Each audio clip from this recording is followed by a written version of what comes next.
Welcome to our channel. Today we how to activate Emporia charger to set schedules on weekdays. Quick tutorial step by step clearly. To activate your Emporia charger and set schedules for weekdays, start by ensuring your Emporia app is installed on your smartphone. Open the Emporia app and log into your account.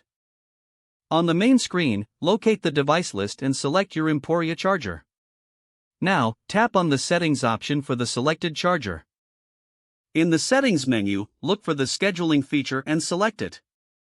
You will see options to create a new schedule. Tap on Add Schedule. Choose the days you want the schedule to apply to. Select weekdays for Monday through Friday. Next, set the desired start time for the charging to begin. Then, specify the end time for when you want the charging to stop. Review your schedule settings to ensure they are correct.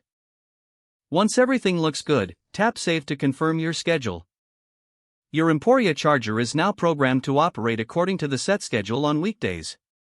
For additional adjustments or to create more schedules, return to the Schedule menu anytime. You've successfully activated your Emporia charger and set the schedules. If the page does not load, refresh the browser or try again in a private or incognito window. Make sure you are using the correct email address, then retype it carefully to avoid small typos.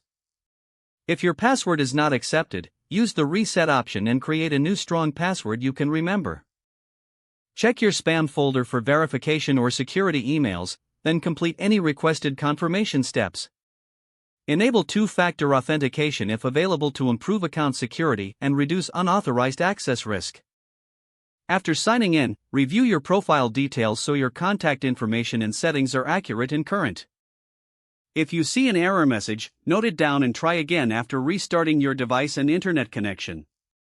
Log out when you finish, especially on shared devices, to keep your account and payment information secure. If the page does not load, refresh the browser or try again in a private or incognito window. Make sure you are using the correct email address, then retype it carefully to avoid small typos. If your password is not accepted, use the reset option and create a new strong password you can remember. Check your spam folder for verification or security emails, then complete any requested confirmation steps. Enable two-factor authentication if available to improve account security and reduce unauthorized access risk. Don't forget to like this video and subscribe to our channel for more step-by-step tech guides.